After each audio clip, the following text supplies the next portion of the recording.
Hello friends, कैसे आप लोग? सब मजे में होंगे जैसे आप लोग रहते हो। बिल्कुल कूल रहो, ठीक है। मैं आपका फ्रेंड, आपका दोस्त, आपका मेंटर रीजनिंग गुरु राजेश आपके सामने फिर से हूं एनालॉजी का तीसरा वीडियो लेके, और ये हमारा लास्ट वीडियो होगा एनालॉजी का। जैसे कि मैंने पहले कहा है कि हमने 40 डेज में पूरी रीजनिंग आपकी खत्म करनी है, तो ये हमारा थर्ड डे है। इसके बाद हम अगले चैप्टर पे मूव ऑन करेंगे। लेकिन इन 40 डेज में कई रिवीजन्स भी हैं। जैसे मैं दो 3 चैप्टर जब खत्म कर लूंगा तो उनको कंबाइंड करके एक प्रैक्टिस टेस्ट की तरह आपके साथ करेंगे कि आपको उसको 20 क्वेश्चंस को कैसे क्विकली करना है, क्या अप्रोच रखना है, ठीक है। तो आज का क्लास शुरू करते हैं। बेसिकली ध्यान रखना, मैंने पिछले दोनों क्लासेस में सबसे पहले दिन तो मैंने क्या किया था, आपको बेसिकली प्रायोरिटी टेबल पे हिंट किया था, ठीक। प्रायोरिटी टेबल को खत्म करने में सबसे बड़ा इंपॉर्टेंट रोल प्राइम नंबर का था, जिसपे हमने कई क्वेश्चंस किए। उसके बाद स्क्वायर एंड क्यूब्स के कंसेप्ट किए हमने, बेसिकली जीरो के कंसेप्ट्स किए पिछली वीडियो में, ठीक। जीरो के कंसेप्ट्स बहुतों को, आप लोगों को पसंद भी आया, मुझे ऐसे कमेंट्स भी आए हैं, तो बहुत अच्छा लगता है मुझे अगर आप कमेंट करते हो तो, ठीक है। इसके बाद आज की क्लास में हमारा मोटिव है कि एसएससी में आए हुए क्वेश्चंस कि आपको एक्चुअल क्वेश्चन से हम मिलाएं कि क्या आता है, कैसे आता है। वो इजी भी हो सकता है, टफ भी हो सकता है, मिक्स कंसेप्ट्स, और बीच में एक ऐसा गुगली क्वेश्चन है जिस क्वेश्चन से आपकी पूरी एनालॉजी फिर से रिवाइज हो जाएगी, ठीक है। तो आज का क्लास स्टार्ट करते हैं। वीडियो को बिल्कुल लास्ट तक देखो जिससे आपको अच्छी तरह से समझ में आए। जो पहली बार मेरे साथ जुड़ रहे हैं, सब्सक्राइब करना मत भूलो, क्योंकि आपको ऐसे ही इंफॉर्मेटिव वीडियोस ऑलवेज मिलते रहेंगे। और मेरा वादा है, जैसे मैंने कहा है, आपका टारगेट 40/40 पूरा करवाऊंगा तो पूरा करवाऊंगा, ठीक है। तो चलो आज की वीडियो शुरू करते हैं। ये चीज तो शायद जो हमारे साथ दोनों वीडियो में जुड़े हैं उनके लिए अब नई नहीं है। प्रायोरिटी टेबल, प्रायोरिटी टेबल एक बार फिर से मैं बोल दूं कि हमारा जब भी कोई एनालॉजी का प्रॉब्लम हम सॉल्व करते हैं तो हमारा सुप्रीम बॉस प्राइम नंबर है, ठीक। प्राइम नंबर क्यों सुप्रीम बॉस है? क्योंकि देखो, आपको ये इसलिए पढ़ाया जाता है कि एक ऑफिशियल लैंग्वेज में आपको लगता है कि कोई वर्क आपको असाइन किया गया है, ठीक, उसमें बॉस को इग्नोर कर दो तब भी वो काम हो जाएगा। लेकिन नो, आपको बॉस को लूप में रखना है, मतलब बॉस को वैल्यू देनी है। ये एक आप कह सकते हैं कि आपका जॉब का पार्ट है। तो इसीलिए प्रायोरिटी टेबल में टॉप पे जो प्राइम नंबर है, अगर ये रोल प्ले कर रहा है तो आंसर से प्राइम नंबर वाला होगा। अगर प्राइम नंबर नहीं आ रहा है, फुलफिल नहीं हो रहा है, तो हम स्क्वायर या उसके बाद third priority cube, then multiplication division, और सबसे नीचे आता है एडिशन सब्ट्रैक्शन। हमारी आपकी हैबिट होती है कि सबसे पहले एडिशन सब्ट्रैक्शन को ही चेक कर लेते हैं। नो, हमेशा प्रायोरिटी के अकॉर्डिंग सोचोगे तो एनालॉजी में कभी गलती नहीं करोगे। देखो, रीजनिंग में जो 20 क्वेश्चन आते हैं ना, उसमें 4-5 ऐसे क्वेश्चन होते हैं जो टाइम टेकिंग होते हैं, लेकिन टाइम लेने के बाद अगर वो गलत हो जाए तो वो बहुत गलत है। टाइम लेने के बाद उसका सही होना बहुत जरूरी है कि आपने मेहनत की तो वो परफेक्ट हो, ठीक है। तो हम हमेशा लॉजिक में ये बोलते हैं कि किसी क्वेश्चन को देख के मुझे क्या दिखता है, मुझे जो दिखता है वो मैं आपको बताता हूं, वही आपको एग्जाम में दिखेगा और आप परफेक्ट होते जाओगे, ठीक है। तो चलो आज का पहला क्वेश्चन, ठीक। 1810, हमेशा अपनी नजरें कॉन्सेंट्रेटेड रखो। आप ये देखो कि अगर मैं कह रहा हूं 1810, सबसे पहले जब तक मैं क्वेश्चन लिखता हूं, क्वेश्चन को देख लिया करो। पहले ही मैंने कहा है कि मेरी आज मोटिव टफ क्वेश्चन डालने की कम है, मेरी मोटिव आपको सिखाने की है कि एग्जाम में क्या आता है, ठीक है। सबसे पहली चीज, अब जैसे ये क्वेश्चन मेरे सामने है, मैं पहला ये सोचूंगा कि यहां प्राइम है क्या। नो, कहीं मुझे प्राइम दिख नहीं रहा, ठीक है। अगर प्राइम नहीं दिख रहा है तो बात आती है स्क्वायर और क्यूब की। इतनी छोटी छोटी वैल्यू में स्क्वायर और क्यूब करके करेंगे क्या, कोई मतलब नहीं। मतलब अब हमें जाना पड़ेगा मल्टीप्लिकेशन, डिवीजन या एडिशन पे ही, ठीक। तो ये तो क्लियर हो गया कि हम प्रायोरिटी को फॉलो कर रहे हैं। अब देखो, 18 से 10 जाना, मल्टीप्लिकेशन में डिवीजन से बाद में आता है एडिशन, तो एडिशन को हम अभी नहीं सोचेंगे। अभी हम सबसे पहले सोचेंगे 18 से 10 जाना है तो 18 को 2 से डिवाइड कर दो, ये आ गया 9, और 9 से 10 जाने के लिए 1 ऐड करते हैं, ठीक। बहुत बेसिक, स्ट्रेट फॉरवर्ड। इसी तरह से 24 में जब हम 2 से डिवाइड करेंगे तो आ गया 12, और 1 अगर ऐड करेंगे तो आ गया हमारा 13 और ऑप्शन में है, मतलब यहां कोई कंफ्यूजन नहीं होगी, 13 इज द करेक्ट आंसर।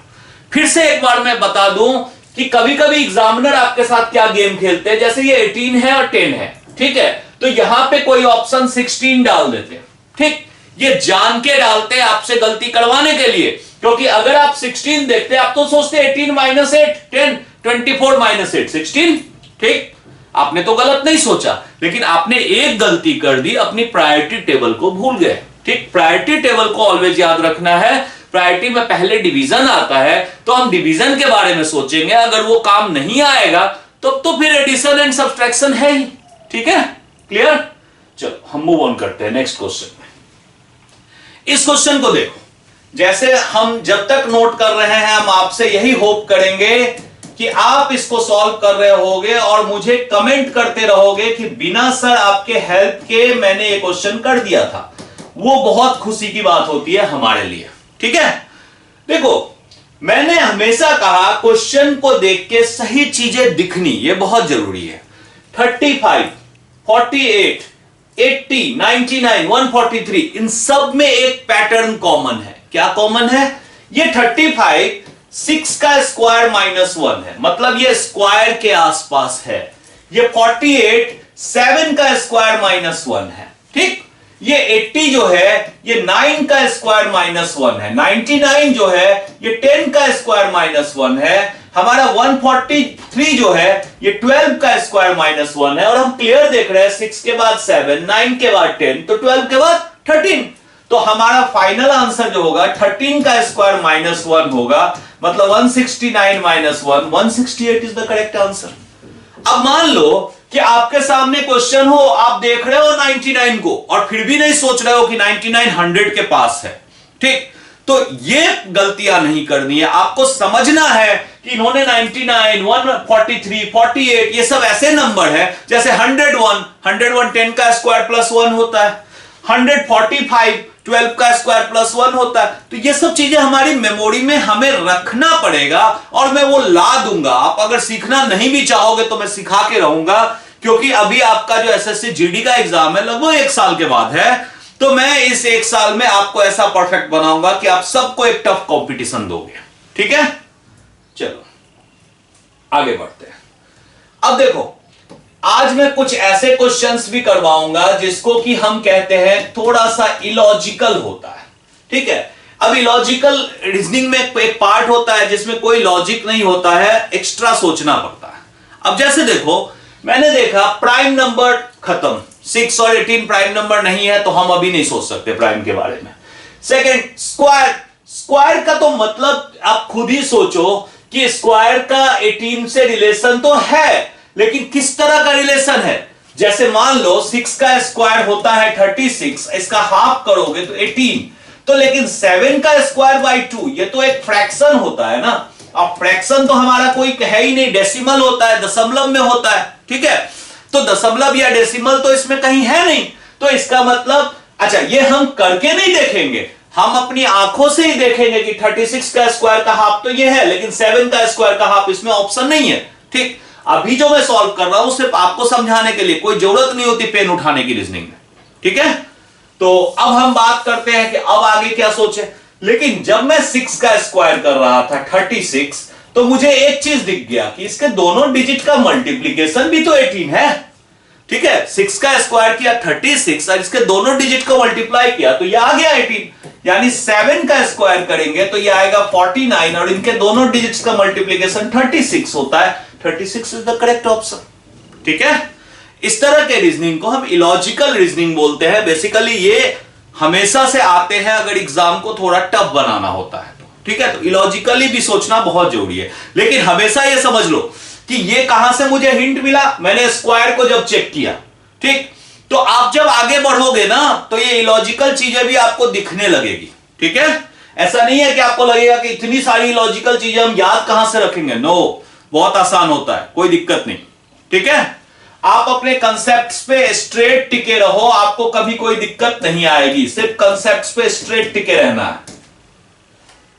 मैं हमेशा आपको कहूंगा जब मैं क्वेश्चन लिख रहा होता हूं तो आप सॉल्व करो और कमेंट करो आंसर्स, ठीक है। कमेंट करने से मुझे भी ये फेथ होगा कि आप इतने दूर बैठ के सीख रहे हैं और मेरे बिना बताए ही आपने सॉल्व कर दिया और आपको भी कॉन्फिडेंस आएगा। ठीक है, अब देखो 11, 22, 13 क्वेश्चन मार्क। ठीक है, ये आ चुका है एनडीए में भी, एसएससी में भी कई बार आ चुका है, कई जगह पे। अभी भी एसएससी जीडी के लिए बहुत इंपॉर्टेंट क्वेश्चन है। ठीक है, अब देखो हम सब ये देख रहे हैं कि 11 और 13 तो प्राइम नंबर है, लेकिन 22 नहीं है। स्क्वायर्स मतलब नहीं बनता, इनके स्क्वायर्स बहुत बड़े वैल्यू हो जाएंगे। ठीक, क्यूब तो फिर कोई सोचने की बात नहीं, जब स्क्वायर बड़े हो रहे तो क्यूब तो और भी बड़े हो रहे हैं। ठीक, अब इसका मतलब यह हुआ कि अब हमें मल्टीप्लिकेशन पे जाना चाहिए। तो 11 का मल्टीप्लिकेशन 2 कितना आ गया 22, लेकिन 13 को जब 2 से मल्टीप्लाई किया तो यह आया 26 तो है ही नहीं ऑप्शन में। लेकिन अभी भी मैं ये कह रहा हूं कि अगर इन्होंने ये कहा है कि 11 का डबल 22 है, तो फिर हमें कहीं ना कहीं तो वहीं रहना है। ठीक, और तो कोई लॉजिक हमें सोचना भी नहीं है। तो इसका मतलब अब मैं थोड़ा सा चेंज करूंगा कि 11 को मल्टीप्लाई करता हूं इनके डिजिट्स के सम से। मतलब डिजिट्स का सम भी तो 2 ही है ना, तो डिजिट्स के सम से भी ये 22 दे रहा है। और 13 को जब मैं मल्टीप्लाई करता हूं इनके डिजिट्स के सम से, तो ये आ रहा है 52, और 52 हमारा करेक्ट ऑप्शन है। ठीक, कोई कंफ्यूजन किसी को भी? ठीक है, चलो आगे बढ़ते हैं। फिर से एक बहुत अच्छा question, 4, 61, 9, 726, 6 and question mark. Straight बात मैं करता हूं, जब हम देख रहे हैं कि रिलेशंस इतने बड़े हैं, तो अब तो मैं ये क्लियर कहूंगा कि square and cube is playing the role. ठीक, क्वेश्चन देख के देखो कैसे समझ में आता है कि क्या करना है। अब देखो हम अगर अब इसमें सोचने लगे उल्टे पुल्टे करके कि अच्छा 4 को 15 से मल्टीप्लाई किया, आ गया 60 और 1 ऐड कर दिया, तो जब हमारे पास स्क्वायर है तो पहले वो सोचो ना, पहले आपकी प्रायोरिटी टेबल पे स्क्वायर है, क्यूब है, तो इनको सोचो। अगर वो काम नहीं आएगा तो मल्टीप्लिकेशन। ठीक है, तो सॉरी, अब देखो 4 का जब हम क्यूब करेंगे तो ये लगभग 64, 61 के बहुत पास में जा रहा है। ठीक, अब इसमें से मैं 3 माइनस करता हूं तो आ गया 61। जो माइनस करना है वो मैंने कर दिया। अब हमें देखो यहां पे एक चीज ध्यान रखना, ये जब से 3 माइनस किया तो ऐसा भी जरूरी हो सकता है कि 4 से ये 1 कम है, ये लॉजिक हमारे काम आए। जैसे देखो 9 का जब मैंने क्यूब किया तो ये होता है 729। हमारी किस्मत अच्छी है कि यही 3 माइनस करके 726 आ रहा है। कभी कभी क्या होता है, एग्जामिनर क्या करता है कि आपको 726 की जगह 721 दे देता। ठीक है, तो 721 कैसे आता, जैसे यहां मैं 4 से 1 कम करके माइनस कर रहा हूं, तो यहां आप कहते हैं 9 से 1 कम करके 8 माइनस कर लो। ठीक है, तो एक ही क्वेश्चन में मैं दो लॉजिक जान के बता रहा हूं कि कहां कहां क्या क्या ट्विस्ट होते हैं। अब हम बात करते हैं 6 की, तो 6 का क्यूब -3। 6 का क्यूब क्या होता है 216 -3, तो ये रहा हमारा आंसर 213। ठीक, कोई कंफ्यूजन किसी को, कोई दिक्कत? ठीक, आगे बढ़ते हैं। अगेन अब हमारे पास आ गया 16, 40 एंड 12 क्वेश्चन मार्क। ठीक, क्लियर? अब देखो प्राइम नंबर दिख रहा है किसी को? नो। स्क्वायर 16 का स्क्वायर ही 256 हो जाएगा, तो 40 पे तो सोचने की बात ही नहीं। मतलब लॉजिक कहां जा रहा है, मल्टीप्लिकेशन पे, मल्टीप्लिकेशन और डिवीजन पे। मल्टीप्लिकेशन नहीं काम आएगा तो आगे सोच लेंगे, तो जहां जा रहा है पहले वो करते हैं। 16 से 40 कैसे जाना है, 16 इंटू 2, ये आ गया 32, और इसमें 8 ऐड किया तो आ गया 40। ठीक, अब मैं ये 12 में करता हूं, 12 इंटू 2, ये कितना आ गया 24, और जब इसमें 8 ऐड किया तो आ गया 32। ये तो फिर खेल हो गया ना, 32 तो ऑप्शन में नहीं है। लेकिन ऑप्शन में नहीं है, लेकिन हम अभी भी यही कहते हैं कि हम स्टार्ट अच्छा ले चुके हैं। ठीक, क्योंकि आपकी आंखें ऑलवेज आपके ऑप्शन के ऊपर होनी चाहिए। ठीक है, तो एक काम करते हैं ना, हम इसको तो हटा देते हैं। अब हम ये कहते हैं कि इस 32 में हमने जो 8 ऐड किया है ना, ये 16 का हाफ है। मतलब हमने जो 32 में 8 ऐड किया है 16 को हाफ करके किया है, वो क्या है 40। ठीक है, अब इसके बाद हम क्या करते हैं 12 को डबल करते हैं, तो ये आ गया 24 एंड 12 का हाफ इसमें ऐड करते हैं तो आ गया 30। ये रहा हमारा ऑप्शन। ठीक है, अब आप देख रहे हो एग्जाम में कैसे क्वेश्चन आते हैं और आपको कैसे अप्रोच करने। ठीक है, क्लियर। बस हमेशा मेरा ध्यान प्रायोरिटी टेबल पे होता है, जो हम आपसे भी चाहते हैं। ठीक, चलो अगला क्वेश्चन। और इसको मैं अभी भी बोलूंगा, इस तरह के क्वेश्चन मैंने पिछली क्लासेस में भी करवाया था, लेकिन ये आपके एनालॉजी का one of the best problem है। अब क्यों प्रॉब्लम है, आप इसको अगर अच्छे से देख लोगे तो आपको समझ में आ जाएगा कि एनालॉजी आपसे कैसे कैसे गलतियां करवाता है और आप कभी गलती नहीं करोगे। ठीक, देखो अब इसमें क्या खेल है। 25 क्वेश्चन मार्क। अब देखो मैं स्ट्रेट्स बातें सोचता हूं यहां पे अभी मैं लॉजिक से इतना नहीं सोच रहा हूं, मैं ये दिखा रहा हूं कि आपकी गलतियां कहां कहां आपको ले जाएगी। सबसे पहली चीज, 4 को 2 से मल्टीप्लाई किया प्लस 1 किया, आ गया 9। 25 को 2 से मल्टीप्लाई किया प्लस 1 किया, क्या आ गया 51। ठीक, 51 कैसे आया 51? हमने रूल क्या लगाया, मल्टीप्लीकेशन। मल्टीप्लीकेशन, ठीक है। अब देखो हम ये कहते हैं कि 4 और 9 है ना, तो 4 में जब आप 5 ऐड करोगे तो आ गया 9, 25 में 5 ऐड करोगे तो आ गया 30। ये देखो ये भी आ गया ऐड करने से। अब देख रहे हो कि कैसे मल्टीपल आंसर आता है। अच्छा, आप तो ये देखोगे अरे तो इस बार आसान पूछ दिया, 4 + 5 9, 25 5 + 5 30, काम खत्म, क्यों इतना सोच रहे हैं। ठीक, लेकिन अभी और देखो, अभी और इसमें इतना ट्विस्ट है। अब देखो अगर मान लो हम ये कहते हैं ये 2 का स्क्वायर है और ये जो है 2³ + 1 है। ठीक है, 2³ + 1 9। अब देखो मैं कहता हूं ये 5 का स्क्वायर है और ये 5³ + 1 है, तो ये तो 126। ये देखो ये तो क्यूब से भी आ गया। आ रहा है समझ में कैसे ये गेम खेल रहा है। अब देखो अब फिर मैं आगे बढ़ता हूं। अब ये अगर 2 का स्क्वायर है, ये 3 का स्क्वायर है, ये 5 का स्क्वायर है, तो 2 के बाद ये 3 है, तो 5 के बाद 6, 6 का स्क्वायर आ गया 36। किससे आया, स्क्वायर से आया। ठीक, सारे आंसर आ रहे हैं ना, एक बचा है ना, वो भी आएगा। और अभी तक के चारों आंसर गलत है, कोई सही नहीं है, फिर भी आप लॉजिक से निकाल रहे हो। ठीक, तो ओवर कॉन्फिडेंट कभी नहीं होना। मैं जो बार बार हर क्वेश्चन में बोलता हूं कि प्रायोरिटी टेबल हमारे नजर में होनी चाहिए, हमारे दिमाग में होना चाहिए, हमारी रेटिना पे दिखना चाहिए। ठीक है, तो अब ये देखो यहां लॉजिक क्या था, ये 2 का स्क्वायर और 3 का स्क्वायर, 2 भी प्राइम नंबर और 3 भी प्राइम नंबर। प्राइम मतलब अभाज्य संख्या। जो लोग हिंदी मीडियम से हैं और या कोई भी इंग्लिश मीडियम से है, प्राइम नहीं पता है, मैं बता दूं, एक ऐसी संख्या, एक ऐसा नंबर जो सिर्फ अपने आप से डिवाइड होता है, किसी और से डिवाइड नहीं होता, और 1 से तो सब डिवाइड होते हैं। जैसे 8 2 से भी डिवाइड होता है, 4 से भी डिवाइड होता है। 8 जो है 8, ये 2 से भी आप भाग दे सकते हैं ना, 4 से भी भाग दे सकते हैं, 4 से भी।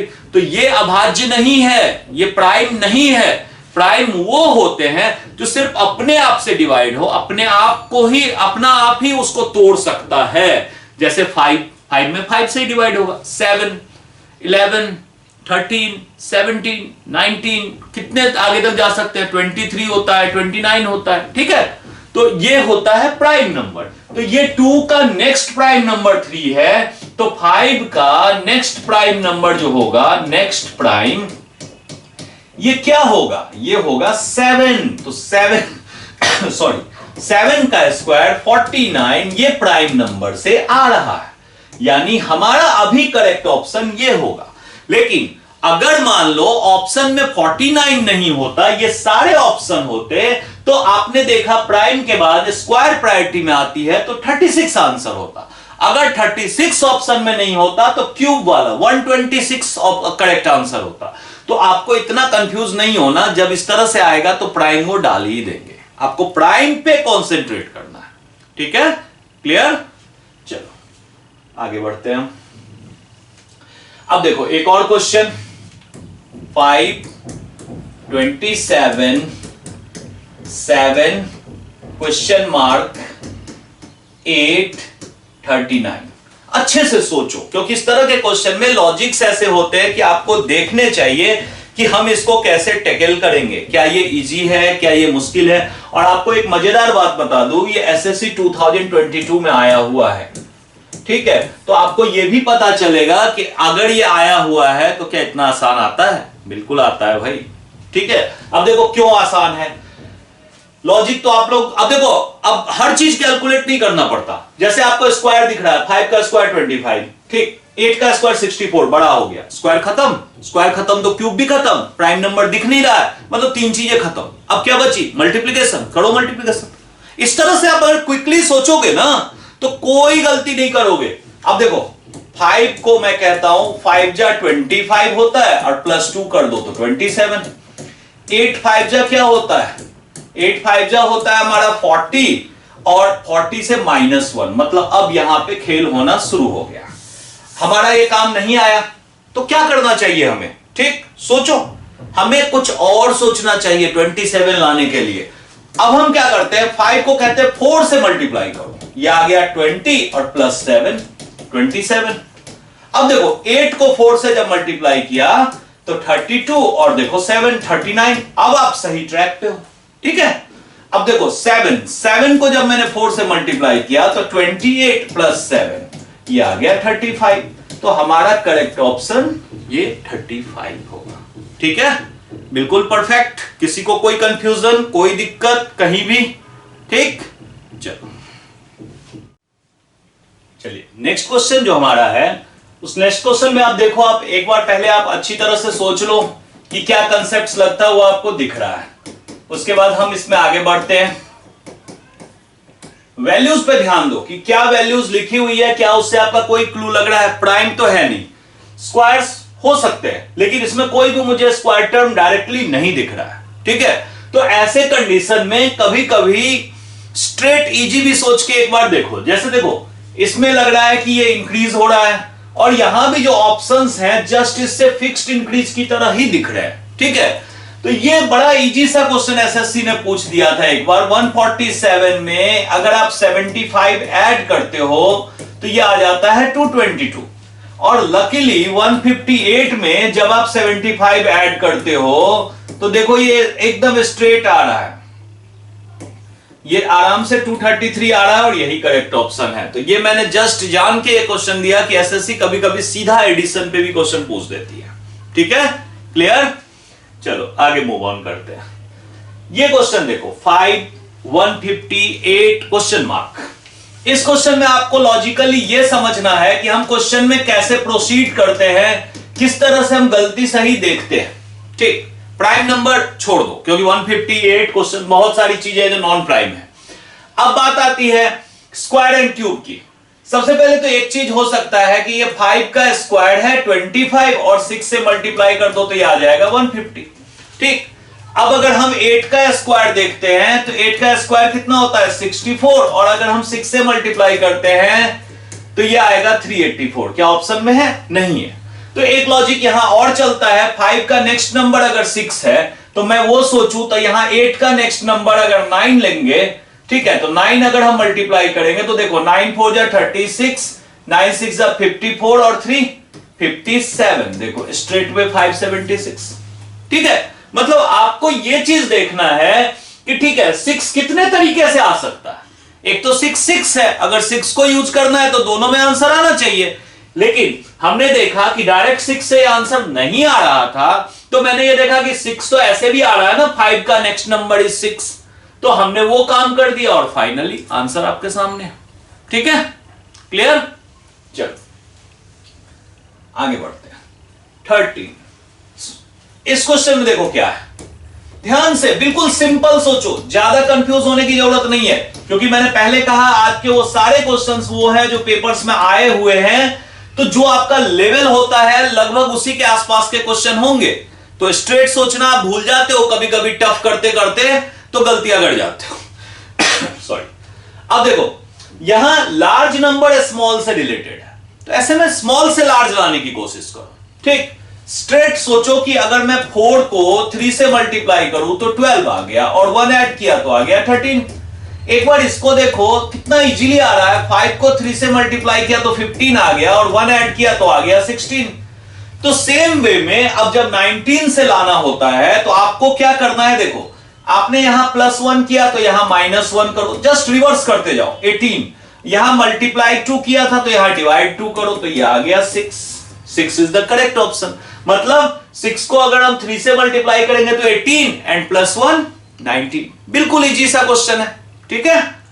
ध्यान रखना बीच में कभी भी कोई टफ क्वेश्चन आ सकता है। ये तो बहुत, अब तो मैंने इतने प्राइम नंबर के क्वेश्चन करवा दिए कि मुझे नहीं लगता कि किसी को भी कोई अब इसमें दिक्कत आएगी। स्ट्रेट वे अभाज्य संख्याएं हैं, 2 5 7 प्राइम नंबर है। हाँ, लेकिन अभी भी मैं कह रहा हूं कि थोड़ी देर के लिए आपके दिमाग से निकल गया ना ये प्राइम नंबर, तो आप सीधा सोचोगे 2 में 3 ऐड किया तो 5, 7 में 3 ऐड किया तो 10, हो गई गलती।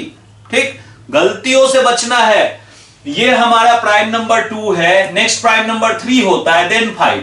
मतलब एक प्राइम नंबर, एक अभाज्य संख्या बीच से इन्होंने छोड़ दिया है। यानी 7 के बाद, 7 के बाद जो अगला अभाज्य संख्या 11 है और देन 13, तो एक आप यहां छोड़ोगे तो 7 के बाद क्या आएगा, 13। तो 13 हमारा प्राइम नंबर होगा, 13 हमारा आंसर होगा। और अब हम नहीं उम्मीद करते कि आप गलतियां करोगे इसकी, ठीक है, क्योंकि सबसे ज्यादा प्राइम नंबर पूछा जाता है, इसलिए बार बार मैं प्राइम नंबर की बात कर रहा हूं। अभी जो नंबर सीरीज में पढ़ाऊंगा ना, उसमें भी प्राइम नंबर बड़ा प्ले करेगा रोल, ठीक है। चलो आगे बढ़ते हैं। देखो बहुत सारी चीजें आज आपकी क्लियर हो जाएगी कि कहां पे हम एग्जामिनर के जाल में फंस जाते हैं, वो हमें अपनी चंगुल में फंसा के परेशान करता है, ठीक, लेकिन हम फंसने वाले नहीं हैं, ठीक है। अब देखो सीधी सी बात, प्राइम दिख रहा है, नहीं दिख रहा है, स्क्वायर क्यूब नहीं दिख रहा है, क्योंकि उतने बड़े बड़े नंबर ही नहीं है कि आप स्क्वायर और क्यूब करो। तो अब दिख क्या रहा है, जो दिख रहा है उसको भी सोचना है। अब देखो ये दिख रहा है कि 14 को जब 7 से मल्टीप्लाई किया तो 98 होता है, ठीक। तो 18 को जब मैं 7 से मल्टीप्लाई करूंगा तो क्या आएगा, 18 7 जा 126, 18 सत्य क्या होता है 126, ठीक। तो अब इसका मतलब 126 तो ये है नहीं, 126 तो है नहीं, ये तो 162 है। यानी अब हमें थोड़ा सा अलग सोचना पड़ेगा, लेकिन मैं हमेशा कहता हूं ये बिल्कुल सही है। अगर सही है तो मेरे भाई आप ऐसा करो ना, ये 7 को 14 का हाफ बोलो ना। अगर आप 7 को इस नंबर का हाफ बोलते हो तो देखो कितने आसानी से हो गया, तो ये आ गया 98। अब देखो इसी तरह से आप 18 में करोगे तो 18 इंटू 18/2, ये भी आ जाएगा 162। और एक लॉजिक अब फिर यहां पे आ गया जो इसको और भी आसान बना रहा है। देखो आंसर तो सेम आएगा, लेकिन अगर आप ऐसे सोचते, देखो थोड़ा सा प्रैक्टिस से आपको ये सब आएगा। जैसे 14 का स्क्वायर है 196 और इसका हाफ यही तो होता है 98, तो ये है 18 का स्क्वायर जो होता है ये होता है 324 और इसका जब हाफ करोगे तो ये आ जाएगा 162, ठीक है। अब बात आती है 26 का स्क्वायर का, तो 26 का स्क्वायर कितने को पता है, थोड़ा सा कर लो इसमें मेहनत। 26 का स्क्वायर 25 प्लस 1 का स्क्वायर 625 प्लस 1 प्लस 50, ये ट्रिक्स आपको पता होने चाहिए। 676, ठीक। जिनको डायरेक्ट याद था, मेरे दिमाग में अभी डायरेक्ट नहीं आया, आपको अगर डायरेक्ट याद है तो बहुत अच्छी बात है, 26 याद होना चाहिए। 338, ठीक है। तो फाइनली ये स्क्वायर करने से और आसानी से हो रहा है, तो स्क्वायर को फॉलो करो, ठीक है। चलो आगे बढ़ते हैं। अब आ गया हमारे पास 54, 41, 36 एंड क्वेश्चन मार्क, ठीक। इसको थोड़ा ध्यान से देखो, क्या आपके लॉजिक्स में ये आ रहा है, क्या ये आपको समझ आ रहा है। इसको ध्यान से देखो, 10 सेकंड सोच लो तो बताने पे बहुत आसान हो जाएगा, ठीक है, क्योंकि ये थोड़ा सा लॉजिकल है। अभी तक आपने जितने किए हैं उसी तरह से में सबसे लॉजिकल यही क्वेश्चन है, ठीक है। अब देखो क्या लॉजिकल है, हम इसको लॉजिकल ना बोल के अगर इलॉजिकल बोले तो ज्यादा अच्छा लगेगा, ठीक। मैंने देखा, बहुत सारी बातें देखी, मैंने देखा कि अच्छा 54 को माइनस करेंगे 13 तो 41 आएगा, क्योंकि बाकी स्क्वायर क्यूब कुछ दिख नहीं रहा है यहां पे, ठीक। अब मैंने ये देखा कि अच्छा 36 को -13 करेंगे तो ये तो 23 आएगा। ये मैं ट्राई भी क्यों करूं, क्योंकि ये तो वैल्यू सारे बड़े हैं। ठीक, तो यहां इलॉजिकल क्या सोचना है। अब ये देखो, ये जो दोनों डिजिट है 5 4, मैंने क्या किया, अब इसके दोनों डिजिट्स को कर दिया प्लस। ठीक है, ये आ गया 9। अब ये डिजिट उठा के इसको मल्टीप्लाई कर दिया, ये आ गया 36। ठीक, अब हम देख रहे हैं कि 5 को अगर हम प्लस करेंगे तो आएगा 41। ठीक, क्लियर। अब इसमें जब मैंने किया 36, इसके दोनों डिजिट को प्लस किया 9, और 9 को देखो मैं 4 से भी कर सकता था मल्टीप्लाई, लेकिन फिर मेरा ऑप्शन नहीं आ रहा है, तो मैंने ये 6 यहां लिया, 54 किया, और 54 में यहां 5 प्लस किया था, तो देखो 59 तो ऑप्शन है नहीं।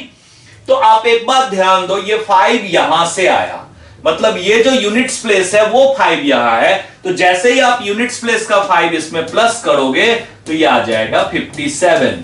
ये इलॉजिकल रीजनिंग इसको बोलते हैं। जब आप क्लियरली देख रहे हो, स्क्वायर क्यूब्स वगैरह काम नहीं कर रहे हैं, तो ये क्वेश्चन पहले भी एनडीए वगैरह में आ चुका है, एसएससी में भी आ चुका है, एमटीएस में आ चुका है। ठीक है, तो जब उनमें आ चुका है तो आपके जीडी के लिए भी ये बहुत इंपॉर्टेंट है। ठीक है, एक बार अगर इनको अभी भी कंफ्यूजन है तो मैं एक बार इसको फिर से रिपीट करना चाहूंगा, क्योंकि इसमें मैंने क्या किया, देखो मैंने देखा 41, मुझे नजर से दिख रहा था 5 और 4 का सम होता है 39, और 9 4 जा होता है 36।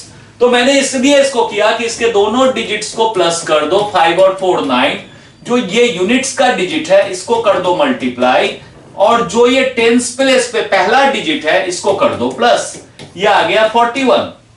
इसी तरह से 36 के दोनों डिजिट्स को कर दो सम, और ये जो डिजिट है इनको कर दो मल्टीप्लाई 54, और ये 3 जो है इनको कर दो प्लस, ये आ गया हमारा 57। ठीक है, जस्ट मैंने एक बार रिपीट कर दिया, जिनको अभी भी इसमें थोड़ी बहुत कंफ्यूजन होगी उनका कंफ्यूजन दूर हो जाए। ठीक है, क्लियर। चलो आगे बढ़ते हैं। अब हमारा ये क्वेश्चन देखो, 7 71 7 71 13 209 एंड 16 क्वेश्चन मार्क। क्लियरली इतना तो सबको दिख रहा है कि ये कहीं ना कहीं स्क्वायर्स वगैरह की तरफ या मल्टीप्लिकेशन वगैरह की तरफ जाएगा, और तो कोई इसमें लॉजिक दिख नहीं रहा। तो आप पहला अटेम्प्ट करो, 5 सेकेंड्स बस आपको सोचना होता है। अगर उसमें आप अच्छे से सोच लोगे तो थोड़ी सी आपके लिए मेहनत आसान हो जाएगी, और हो सकता है आपका काम बहुत आसान हो जाए। दूसरा, जब मैं कोई क्वेश्चन करवाता हूं इलॉजिकली, तो हो सकता है अगला क्वेश्चन इलॉजिकल भी आए।